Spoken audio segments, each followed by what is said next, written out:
안녕하세요. 현재 서울 공릉에 살고 있는 30대 초반의 여자입니다.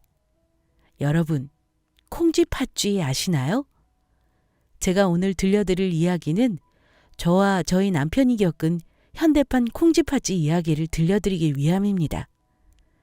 지금은 인연을 끄는 시모와 남편의 큰형이자 시모의 유일한 사랑, 장남에 관한 이야기예요. 두서없는 글일 수 있지만 끝까지 잘 들어주세요. 그럼 지금부터 저와 남편이 겪은 이야기를 들려드리겠습니다.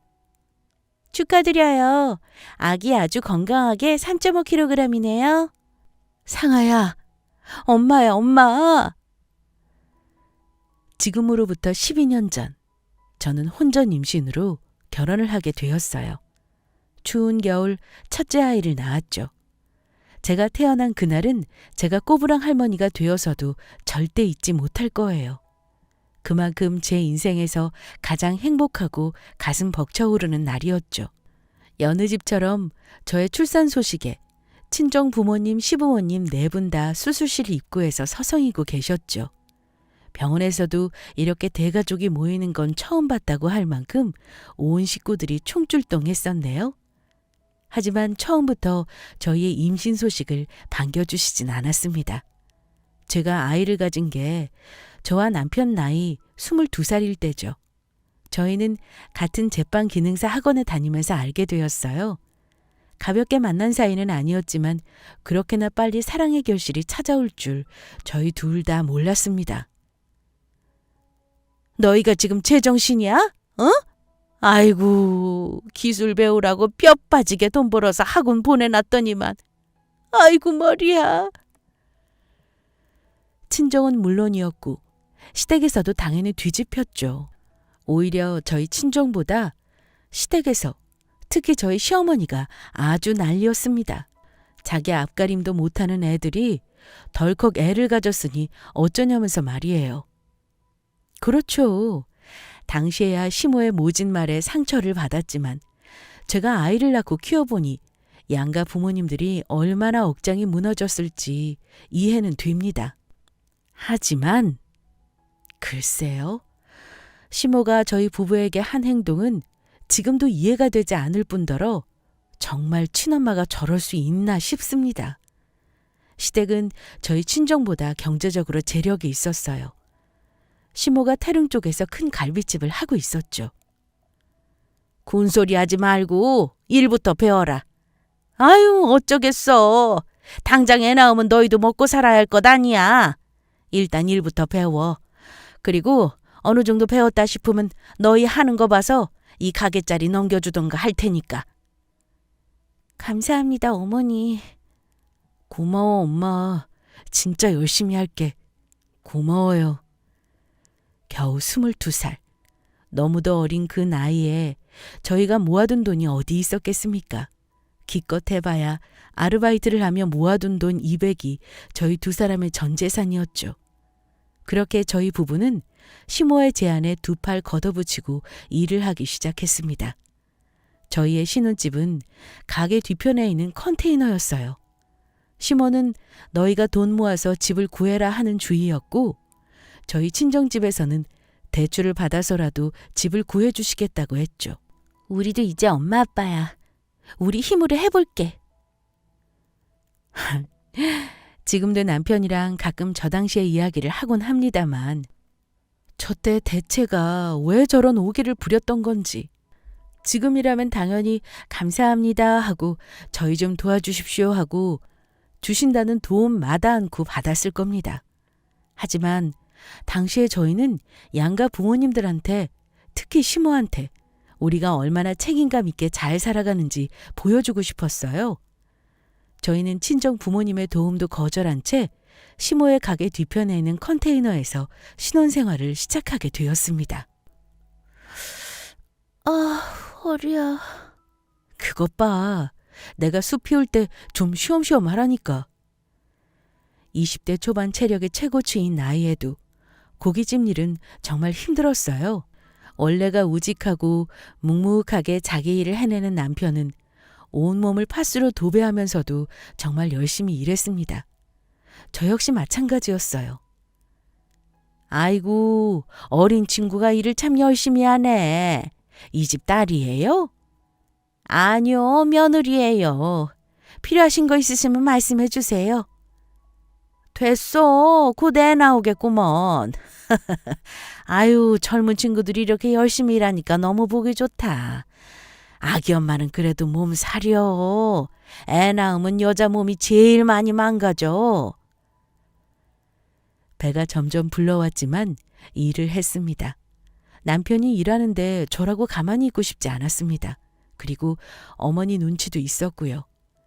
시모를 보면 피도 눈물도 없는 사람인 것 같았습니다.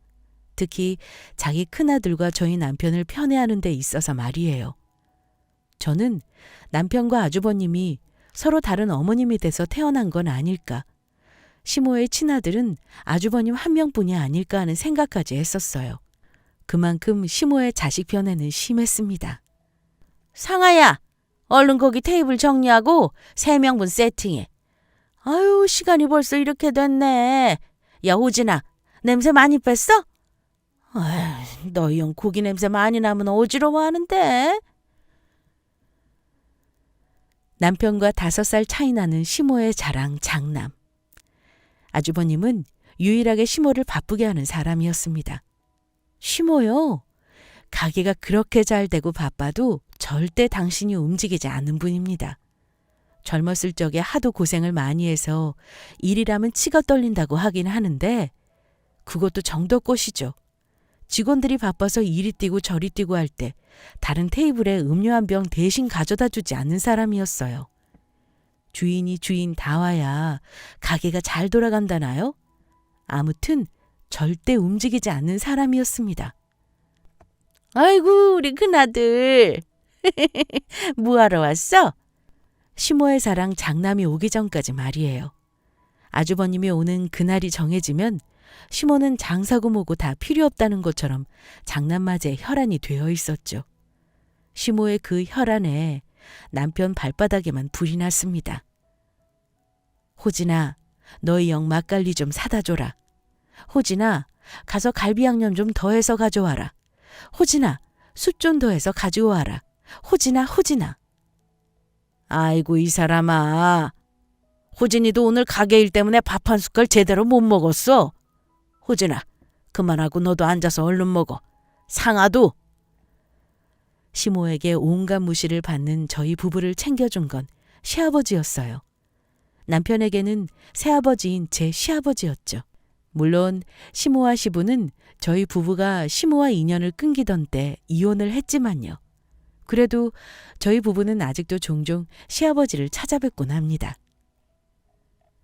시아버지는 시모의 편애를 진작 알고 일부러 더 저희 남편을 살뜰히 챙겨주셨어요. 시모는 그런 시아버지에게 장남 길을 살려야 집안이 안 흔들리는 거다라며 그런 시부를 못마땅해 했죠. 그래, 엄마. 나만 먹으니까 영 미안하다. 다들 앉아서 좀 드세요. 재수씨, 그만하고 앉아서 드세요. 때리는 시어머니보다 말리는 시누이가 더 밉다고. 아주버님이라는 그놈이 딱 그 꼴이었습니다. 대체 얼마나 곱게 자란 것인지 모든 사람이 분주히 움직이는 상황에서도 자기는 꼼짝하지 않고 앉아서 고기만 쩝쩝대며 먹는 경우가 태반이었어요. 말로는 재수씨 몸도 힘드신데 그만하셔라라고 하면서 눈길 한 번 안 주고 자기 입에 고기 쳐넣기 바빴죠. 시모 역시 그런 장남의 태도, 그리고 저희 남편만 분주히 움직이는 그 상황을 당연하다는 듯 여겼습니다. 우리 호영이 많이 먹어? 아유, 직장 생활한다고 우리 아들내미 얼굴 가죽만 남았네. 가죽만 남았어.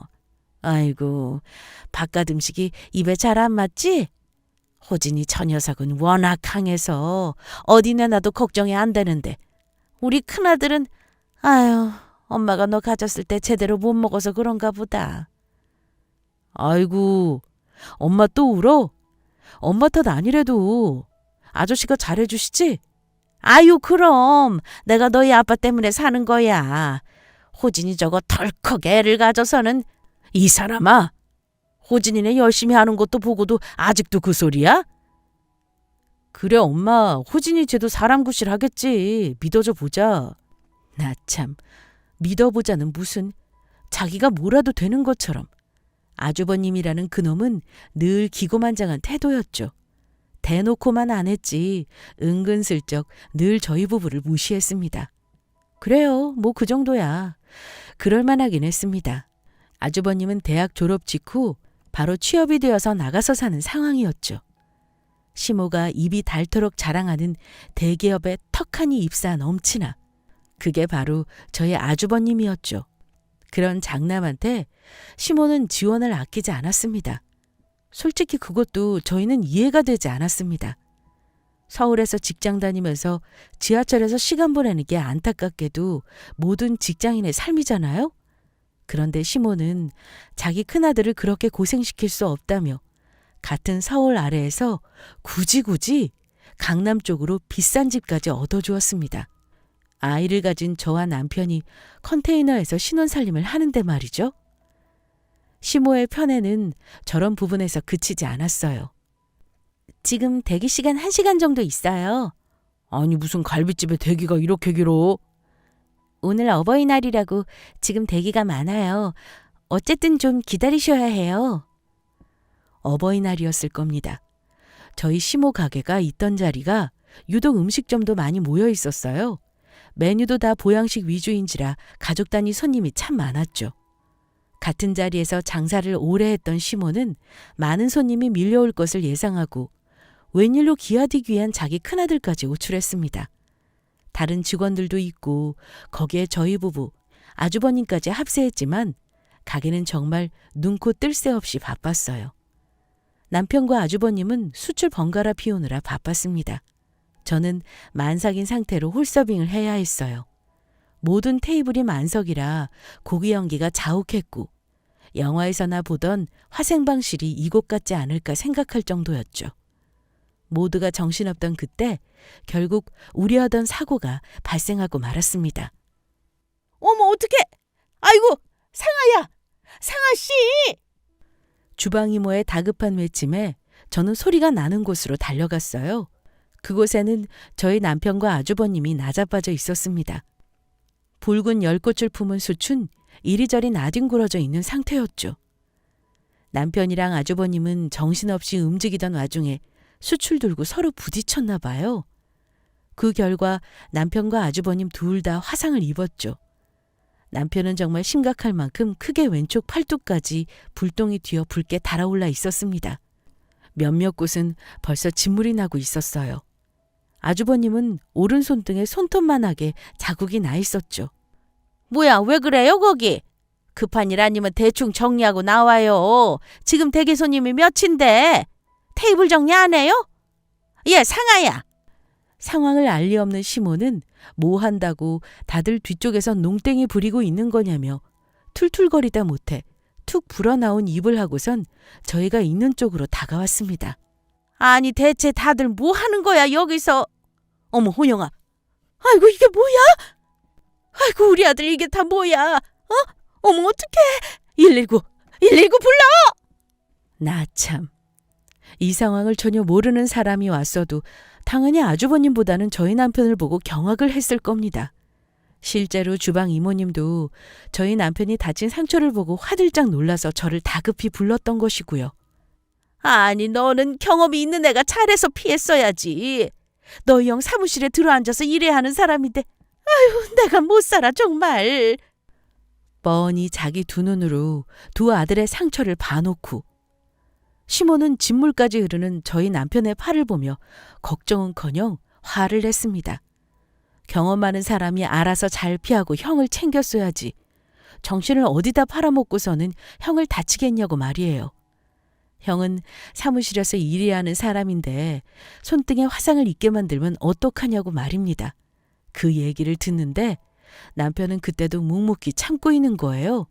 그러니 제가 속이 터지지 않고 배기겠습니까? 어머니, 무슨 말씀을 그렇게 하세요? 너는 또 뭐가 불만인데? 아유, 얘. 지금 나 정신 없으니까 너 쓸데없는 소리 할 거면 입 다물고 있어. 빨리 119나 불러. 왜요? 아주버님 때문에요? 어머니, 정말로 호진이 상처가 안 보여서 그러시는 거예요? 아니면 어머니한테만 이 사람 화상 입은 게 별것 아닌 거로 보이시는 거예요? 저는 시모한테 따져 물었습니다. 해도 너무한 것 아니냐고 말이에요. 아유, 그래. 네 남편 다치게 해서 미안하다 그래. 언니, 나 우리 애 데리고 병원 가니까 가게 좀 잘해요. 어? 나 갈게. 결국은요. 전날 시모는 자기 큰아들만 데리고 급히 병원으로 향했습니다. 자기 큰아들 상처 나면 안 된다고 헐레벌떡 병원으로 향했어요. 저는 시모가 그렇게 빠르고 민첩한 사람인 줄 그때 처음 봤습니다. 그리고 지나친 모정이 그 사랑을 받지 못하는 다른 자식에게 얼마큼 상처가 된다는 것도 알게 되었네요. 상아야, 괜찮아. 너 너무 화내면 안 돼. 화내지 마. 병원 가자. 나 괜찮아. 아이고, 호진아. 얼른 내 차 타.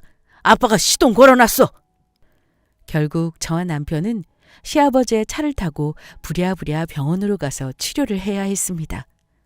시모는 화상 사건이 끝난 이후에도 남편에게도 어떠한 사과나 걱정스런 말 한마디도 하지 않은 채 다시 자기의 일상으로 돌아갔습니다. 상처는 저희에게만 남았죠. 여러분이 들으시기에 너무하다고 생각이 드시지 않으세요? 아직도 그날 일을 생각하면 남편이 너무 안쓰러워서 눈물이 날 지경이에요. 지금도 그날 입은 그 상처는 짙은 흉터로 남아서 저희 남편 팔에 새겨져 있죠. 아이들은 남편에게 아빠 꼭 만화에 나오는 주인공 같다고 좋아하지만요. 시모의 편에는 저희 첫째 아이에게로 향했습니다. 윤영아, 할머니 집 가야지. 자, 신발 신고. 첫째 아이가 태어나고 아이가 4살 되던 해였을 거예요. 저희는 아이가 2살 되던 해 모아둔 돈으로 분가를 했습니다. 컨테이너 생활에서 벗어났죠. 시모의 가게에서 일은 계속하고 있었고요. 남편은 가게에서 점장으로 일을 하고 있었죠. 저희도 나름 경제적으로 안정을 찾은 상태였습니다. 그 잘난 장남은 회사를 때려치우고 사업을 하겠다며 요란을 떨기 시작했고요. 그 와중에 결혼도 했네요. 부창부수라고 아주버님이 결혼한 그 여자도 참 별로였습니다. 툭 하면 저한테 대학 얘기를 꺼내며 저를 무시했죠. 명절날에도 한 번은 제 시간에 온 적이 없었어요. 늘 음식을 다 차리고 난 후에야 실실 웃으며 들어섰죠. 그해 명절도 마찬가지였어요. 너희 큰형네는 잡채에 고기 들어간 거 싫어하니까 넣지 마. 집 좀 치워라. 손님 오는데. 등등. 시간이 지나도 시모는 똑같았어요. 명절이라고 예외는 아니었죠. 시모는 늘 자기 큰아들 위주로 우리 장남 입맛에 맞게라는 말을 했습니다. 거기까지야 뭐 저도 이골이 나서 한 귀로 듣고 한 귀로 흘리고 있었어요. 그런데 시모가 그날 도를 넘었죠. 아유, 얘 큰애야. 너무 마음 쓰지 마. 요즘 사람들 애 안 낳아. 아주버님의 아내, 저한테 손윗사람인 그 사람은 아이가 잘 생기지 않아서 마음고생을 하고 있었어요. 저희 부부에게도 굳이 큰형네 있을 때는 너희 아들아이 많이 챙기지 말라는 말을 했죠. 괜히 큰형네가 기죽거나 속상해할 거라면서 말입니다. 거기까지는 맞춰줄 수 있었는데 시모가 선을 넘었어요. 애 낳아도 좋을 것 하나 없다더라. 응? 윤영이 봐봐. 저거 하나 있는데도 호진이네가 얼마나 고생을 하냐 그래. 아유, 저거 부산스러운 거 봐. 얘 윤영아, 넌 누가 그렇게 뛰어다니래? 저와 남편은 우리가 뭐 잘못 들었나 했네요. 설마 자기 손주한테 저런 말을 할 거라고는 생각도 못했습니다. 심지어 저희 아들아이가 말기가 빨라서 누가 무슨 얘기를 하는지 금방 알아듣는 때였어요. 아이가 듣기에도 좋은 말은 아니었는지 아이는 훌쩍훌쩍하다 금세 울음을 터뜨리기 시작했죠. 할머니 제발, 할아버지, 할아버지. 아이고, 우리 윤영이 왜 울어? 울지 마. 이리 와. 할아버지랑 초콜릿 사러 갈까? 아유, 쟤는 왜 저렇게 노여움을 많이 타나 몰라 그래. 아니, 내가 뭐라고 했다고 울고 난리야? 얘 큰애야, 너 봐라 저거. 어? 애 낳아봤자 좋을 거 없어. 그냥 너희들이 도란도란 잘 살아. 애 낳는 거에 부담 갖지를 마라. 어? 네, 어머니. 감사해요. 어이가 없어서 아주 자기들 둘이서 무슨 드라마를 찍는 줄 알았습니다. 남의 자식 갖고 애를 낳느니 마느니 거기다가 뭐 감사합니다. 다른 건 다 참아도 내 자식 가지고 얘기를 하니 정말 머리가 돌더군요. 저는 그대로 앞치마를 풀고 짐을 챙겼습니다. 남편 역시 저와 같은 마음이었죠. 저는 앞치마를 풀고 남편도 그대로 우리 아들아이가 가져온 장난감을 챙기기 시작했어요. 동서, 갑자기 왜 그래? 웃겨요, 정말.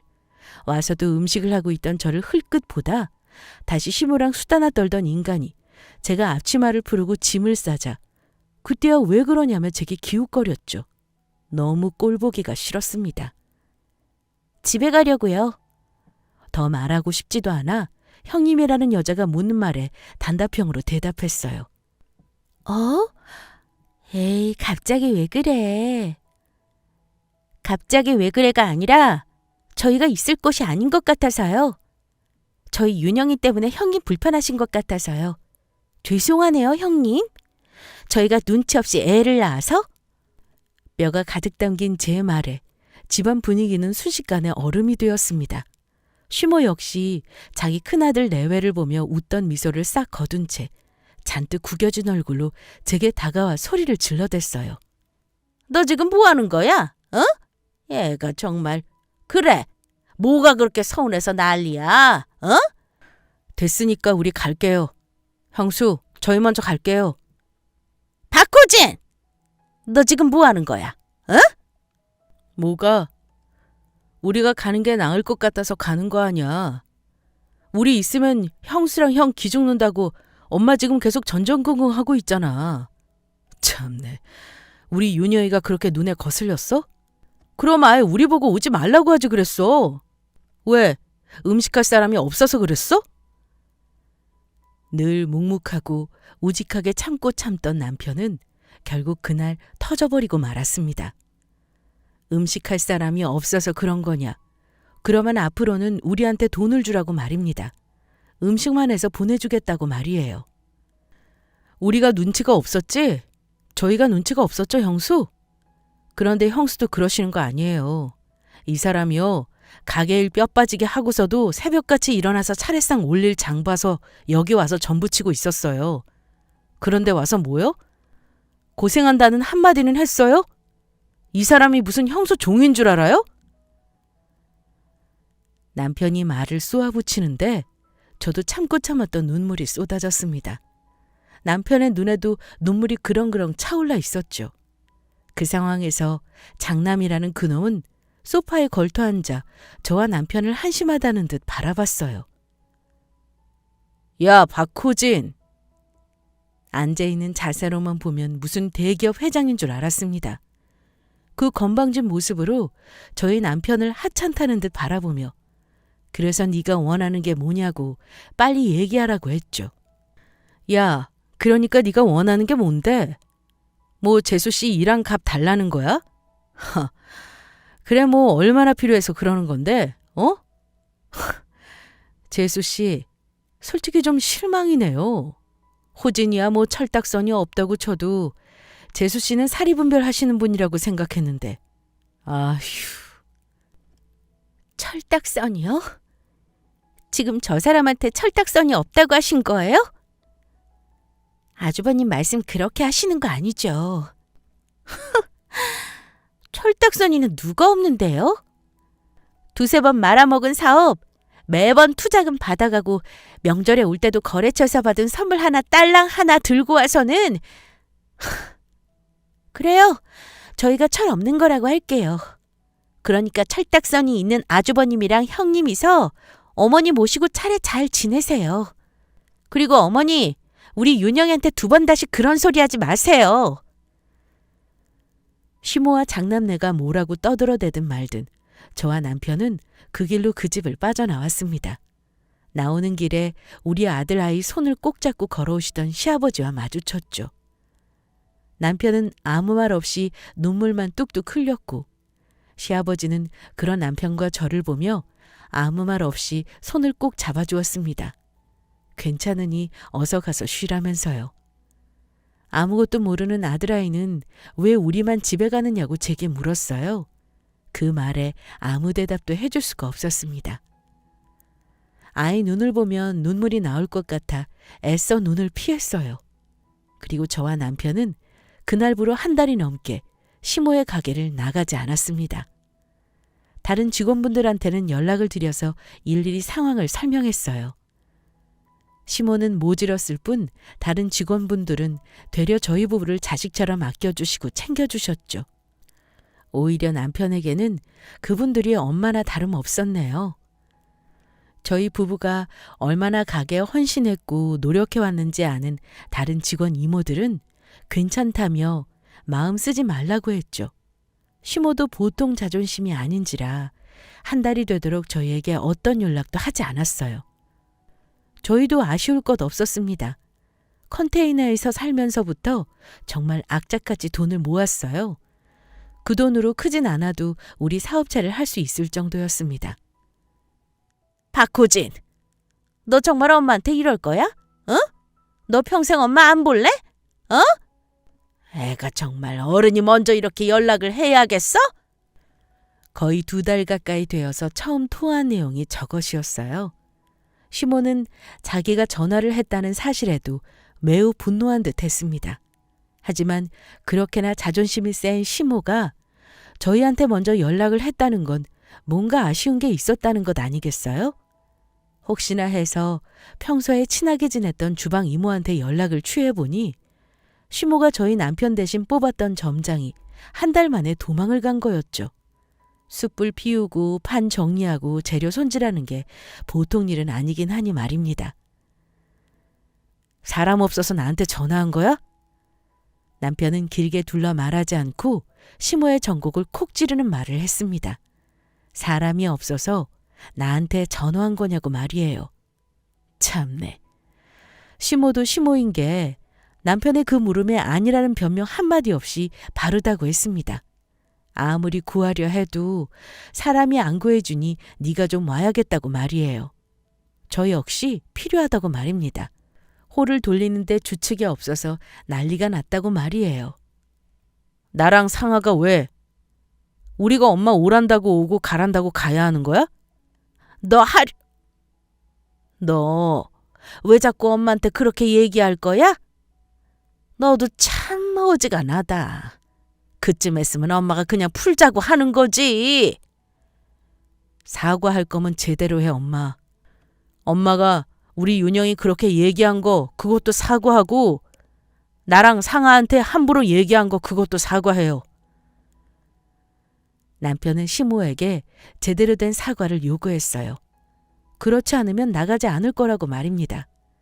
한참을 같은 얘기로 실랑이 하던 시모와 남편의 대화는 끝날 기미가 보이지 않았어요.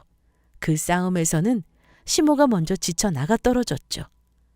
아유 그래. 얘 호진아. 엄마가 설마 하니 내 배 아파서 낳은 자식들을 뭐 한다고 차별하겠니? 어? 너도 알잖냐. 너희 형이 몸도 약하고 해서 엄마가 마음이 많이 쓰였어. 내가 너희한테 왜 가게 일을 그렇게 하라고 했겠냐? 엄마도 다 생각이 있어서 그랬어. 긴 싸움 끝에 시모가 내민 제안은 이거였어요. 너희한테 이 가게를 물려주려고 한다고 말입니다.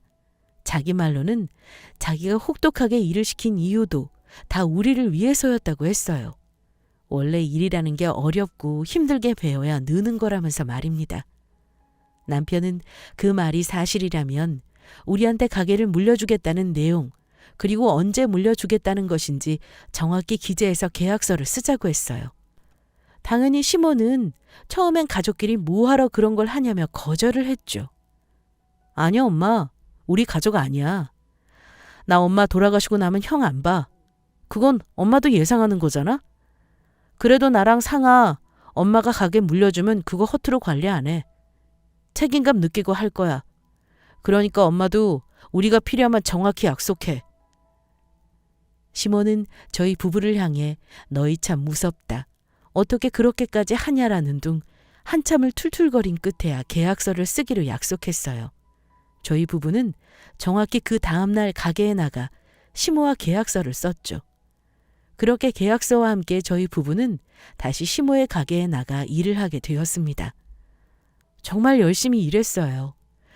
그냥 돈을 벌기 위해서 하는 일이 아니라 앞으로 우리가 가게를 어떻게 일궈나갈지 하나라도 더 배워야 한다는 생각으로 열심히 일했습니다. 그렇게 시간은 흘러 시모와 약속한 2년이라는 시간이 되었죠. 남편은 시모에게 이제는 우리한테 가게를 물려주라고 얘기를 했습니다. 시모는 남편이 가게 얘기를 꺼낼 때마다 말을 피한다거나 누가 너희랑 한 약속 안 지킬 것 같냐며 화를 내기만 했죠. 나름 불안하긴 했는데 시모가 자꾸 저희 부부와의 대화를 피한 이유가 있었어요. 야, 박호지! 야, 엄마! 문 열어! 가게 문을 잠그고 마감을 하고 있는데 누가 남편 이름을 부르며 잠긴 문을 흔들어 제끼고 있었습니다. 아유, 술 냄새. 형, 무슨 술을 이렇게 마셨어? 형수한테 전화해 줄게. 야, 엄마, 너 임마, 너는 어린 게 무슨 돈을 그렇게 밝히냐? 어? 엄마 가게 그거를 꼭 네가 가져야겠지 너? 어? 아주버님이라는 그놈은 술주정 해댔습니다. 꼭 엄마 가게를 물려받아야겠냐. 너는 왜 그렇게 돈을 밝히냐는 둥. 고주망태가 된 상태로 난리를 피웠죠. 대화 자체가 되질 않았어요. 형수한테 전화해 줄 테니까 형수 차 타고 가. 우리도 들어가야 해. 형수는 무슨. 네가 형수가 어디 있어 임마. 형수는 개뿔. 나쁜 년. 돈 그 때문에 이혼해? 나쁜 년. 그렇게 자기 부인이라면 죽고 못 살던 인간이 대뜸 나쁜 년이다 뭐다 하면서 자기 부인 욕을 하는 게 아니겠어요? 세상에나. 알고 보니 저희가 시모 가게 일을 하느라 열중하던 그 기간 동안 아주버님은 사업을 크게 말아먹었고 그것 때문에 이혼까지 한 상황이었죠. 시아버지 빼고는 연락을 하지 않고 지냈던 터라 저희 부부는 아주버님 내외가 이혼을 한 것도 그놈의 사업이 망한 것도 몰랐습니다. 이쯤 되니 머리에서 번뜩하고 퍼즐이 맞춰졌죠. 시모가 저희 부부와의 대화를 피하고 자꾸만 가게를 물려주는 일을 미뤘던 이유에 대한 퍼즐 말입니다. 남편은 그 자리에서 시모에게 전화를 걸었어요. 무슨 소리인지 정확한 대화 내용은 잘 들리지 않았지만 시모가 뭐라 소리를 지르는 게 들렸죠. 대체가 엄마는 나랑 상아를 뭐로 생각하는 거야? 우리가 무슨 이 집 노예야? 어? 그러다 남편이 버럭 소리를 지르기 시작했어요. 내 엄마가 맞긴 한 거냐? 어떻게 같은 자식인데 이렇게까지 사람을 차별할 수 있냐 말입니다. 나는 절대로 형한테 가게 못 넘겨주니까 그렇게 알아요. 남편은 전화를 끊고도 한참이나 씩씩거렸어요. 장남이라는 그놈은 언제 골아떨어진 것인지 식당 테이블에 퍼질려져서 졸고 있었죠. 자기야, 왜 그래? 어? 뭐라고 하시는데? 참, 엄마가 둘째보단 첫째가 잘 돼야 집안이 사는 거 아니겠냐. 그러면서 형한테 얘기해서 우리 자르지 않게 할 테니까 가게는 형 물려주고 우리 보고 형 밑에서 일하래. 이게 말이 돼? 말 안 되죠. 그게 말이 될 리가 있겠습니까? 그때가 저희 나이 20대 후반이었어요. 맞아요. 정말 어린 나이죠. 그런데 저희는 저희 20대 인생의 전부를 시모의 그 갈비집에서 다 보냈어요. 저희 인생 10년 가까이 되는 시간을 그 가게에 쏟아부었죠. 그런데 그 결과가 또 저런 것이라니. 저와 남편은 망연자실했습니다. 다음 날 저와 남편은 시모를 찾아갔어요. 시모는 저희를 벌레 보듯 바라봤습니다. 대체 왜 온 거야? 하는 반응을 보였죠. 나 엄마한테 가게 달라고 하려고 온 거 아니야. 아유, 그렇게 어련하시겠지. 윤영엄이 네가 오자고 한 거니? 어? 너희는 젊은 애들이 어쩜 그렇게 돈돈거리냐, 어? 일단 너희 큰형이 먼저 살아야 할 거 아니야. 너희 큰형 이혼한 것 때문에 가뜩이나 심란해 죽겠는데. 마지막까지도 시모는 자기 큰아들 생각뿐이었어요. 적어도 저와 남편은 시모가 사과할 줄 알았습니다. 솔직히 말해서 사정이 이러이러하다. 너희 형 상황이 이러니 좀 도와주자고 말이에요. 그런데 시모는 끝까지 미안하단 말 한마디 없었고 저희한테 돈 좀 그만 밝히라고 얘기했습니다. 거기까지 가고 나니 시모와의 연은 다했다는 생각이 들었고 저와 남편은 그날 그 자리에서 시모와 연을 끊었습니다. 그래, 엄마 말대로 큰형이 먼저 사는 게 중요하지. 그래, 그렇게 살아. 나는 앞으로 엄마 인생에서 없는 사람으로 살 테니까. 그런데 시모는 남편이 눈물까지 보이는데도 전혀 동요하지 않았어요. 결국엔 니들이 다시 가게로 들어오겠지라는 생각이었는지 니들이 그 돈으로 뭐 얼마나 잘 먹고 잘 살겠냐고 내가 한번 두고 보겠다는 말을 했습니다. 그래, 네가 끝까지 엄마 속을 뒤집어 놓는구나. 네가? 마음대로 해. 내가 니들 그렇게 내 속 뒤집어 놓고 얼마나 먹고 잘 사는지 두고 볼 거야 내가. 그러게 내가 얼마나 잘 먹고 잘 사는지 모르겠는데 엄마가 그렇게 애지중지 아끼는 잘난 장남보다는 잘 먹고 잘 살 것 같아. 그렇게 저희 부부는 시모와 그 잘난 시모의 큰아들과의 연을 끊었습니다. 정말 감사하게도 시아버님이 저희 부부에게 큰 돈을 내주셨어요. 그 돈으로 저희 하고 싶은 거 그거 하라면서 말입니다. 새아버지인 시아버지가 그렇게까지 저희 남편을 챙겨주고 마음 써주시는데 대체 친엄마인 시모는 왜 그렇게까지 장남에게만 목을 매는지 더욱더 이해가 가지 않았어요. 인영아, 여기가 어디지? 여기 우리 가게. 우리 엄마 아빠 가게. 신난다. 그렇게 저희 부부는 시아버지가 보태주신 돈 그리고 저희 부부가 그간 가게 일을 하며 모은 돈으로 고깃집을 차렸습니다. 저희 부부가 다른 건 몰라도 성실함 하나는 어디서 밀리지 않아요. 그 성실함과 끈기로 저희 가게는 자리를 잡게 되었습니다. 연지 6개월 만에 자리를 잡았죠. 저희 부부는 차근차근 돈을 벌어가면서 시아버지께 조금씩 돈을 갚았어요. 물론 시아버지는 저희가 갚는 돈을 한사코 거절하셨지만요. 아버님, 자꾸 거절하시면 저희도 불편해요. 아버님 도움 덕에 저희가 이렇게 가게도 하고 받아주세요. 아버지, 이 사람 말이 맞아요. 저희한테 아버지가 얼마나 은인인데요. 꼭 받아주세요. 아이고, 내가 이걸 어떻게 받아? 너 이거 얼마나 열심히 했겠어. 윤영이까지 키우면서. 호진아, 내가 이번엔 네 마음 생각해서 받을게. 그런데 다음부턴 이러지 마. 내가 너희한테 마지막으로 큰 선물 하나 했다고 하자. 마지막이라니. 시아버지는 저희 부부에게 충격적인 소식을 전했습니다. 다름 아닌 시모와의 황혼 이혼 소식이었죠. 시모의 종교 문제 때문에 말입니다. 정확히 얘기하자면 아주버님이라는 그놈이 사이비 종교에 빠지면서 시모를 끌어들이고 집안이 풍비박산 났다는 사실을 말입니다. 진작 가게는 날려먹은 지 오래고 하나 남은 집마저 넘어갈 위기라고 말이에요. 시아버지는 어떻게든 시모를 꺼내려 했지만 시모는 장난과 함께 빠진 그 종교를 나올 생각을 하지 않았고 시아버지는 지친 나머지 이혼을 택하신 거였죠. 내가 정말 미안하다. 호진이 네가 나 믿고 너희 엄마랑 결혼하는데 많이 도움 줬는데 내가 정말 미안하다. 시아버지는 저희 부부에게 이혼 소식을 전하면서 한참을 우셨습니다. 저희 부부에게 정말 미안하다고 말이에요.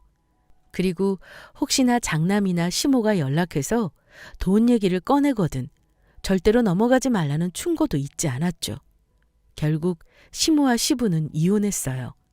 남편은 시모, 시부의 이혼 후에도 시부와는 꾸준히 연락했습니다. 시부 역시 남편의 연락을 반가워했고요. 그렇게 부모님의 이혼 소식이 잊혀갈 무렵 그해 겨울 뜻밖의 연락이 왔습니다. 호진아, 엄마야. 다름 아닌 시모에게서 온 연락이었습니다. 잘 지내는지 안부가 궁금하여 전화했다고 했죠. 그러면서 꼭 사과하고 싶다고 얼굴 한번 보자고 말입니다. 남편은 거절하려 했지만 제가 그래도 한 번은 더 뵈야 하지 않겠냐고 했어요. 나중에 후회하지 말고 연락이 왔을 때 맛있는 식사라도 한번 대접하자고 말입니다. 남편 역시 잠깐 생각을 하다 제 의견에 따랐어요. 그래서 하고 싶은 말이 뭔데요? 그날 저녁 시모는 저의 가게를 찾아왔습니다. 몇 년 만에 본 시모는 사뭇 달라진 모습이었어요. 어딘가 모르게 사람이 변한 것 같았죠. 아이고, 너는 오랜만에 엄마 봐놓고는 그렇게 딱딱하게 굴 거야? 우리 윤영이는? 상아, 너도 이제 사장님 다 됐네. 시모는 남편의 차가운 반응에도 아무렇지 않은 척 웃음까지 지어 보이며 말을 이어나갔습니다. 그동안 어떻게 지냈냐? 가게 일은 괜찮냐? 윤영이는 잘 자라고 있냐? 일상의 대화였어요. 그런데 그 대화는 얼마 가지 않아 파국에 치달았습니다. 내가 너희 걱정돼서 온 거야. 예? 걱정이요? 무슨 걱정이요, 어머니? 우리가 조상한테 지은 죄가 커서 그게 다 너희 형 호영이한테 온 거라더라. 이번에 마지막으로 크게 제사 한번 지내면 다 날아간대. 너희 형 평생 저렇게 혼자 살게 할 수는 없잖냐. 한창 젊은 나이에 자기 일도 하고 여자도 만나야지. 그럼 그렇지. 이번에도 자기 장남 좀 도와달라고 연락을 하고 찾아온 거였어요. 대체 무슨 종교인 것인지 제사를 지내야 일이 잘 된다며 제사 비용으로 1억 가까이 되는 돈을 요구했더군요. 저랑 남편이 바보도 아니고 그게 무슨 말 같지도 않은 소리냐. 세상에 그렇게 해서 사람 일 잘 될 거면 죽는 사람이 왜 있겠냐면서 따져댔습니다. 네가 네 형한테 그러니까 조상들도 화나고 너희 형 영혼이 자꾸 탁해진다고 하잖아. 너 때문에! 시모는 제가 알던 시모가 아닌 게 맞았습니다. 대체 무슨 얘기를 듣고 살아온 것인지 말도 안 되는 소리를 했어요. 저도 충격이었는데 남편은 어땠겠어요? 남편은 시모한테 정신 차리라고 소리소리 질러대며 엉엉 울었습니다. 대체 나한테 왜 이러냐면서 말이에요. 내가 엄마한테 큰 걸 바란 거냐고 말입니다. 내가 엄마한테 큰 거 바란 거야? 그냥 우리 아들 잘했다 고생했다 얼마나 힘들었니? 그 말 하나 기대했어. 내가 그렇게 큰 기대한 거야? 어? 하지만 시모는 남편의 눈물에도 역시나 눈 하나 깜짝하지 않았습니다. 제사 비용이나 내놓으라고 했어요. 장남 인생 살려야 한다면서 말이에요. 너, 네가 그러면 네 형도 그렇고 윤영이한테도 안 좋다더라. 어? 네 형이 미우면 네 아들 생각해서라도 제사 지내자. 어? 단단히 미쳤더군요. 자기 손주 아닌가요? 시모는 저희 아들아이를 가지고 남편한테 협박 아닌 협박을 했습니다. 네 형이 싫으면 네 아들 생각해서라도 제사를 지내자고 말이에요. 저희 남편 눈이 돌았다는 표현이 맞을 겁니다. 미친 듯이 소리를 지르며 시모를 쫓아냈어요. 나가! 당장 나가! 그리고 앞으로 2번 다시 우리 얼굴 볼 생각하지 말고 찾아오지도 마!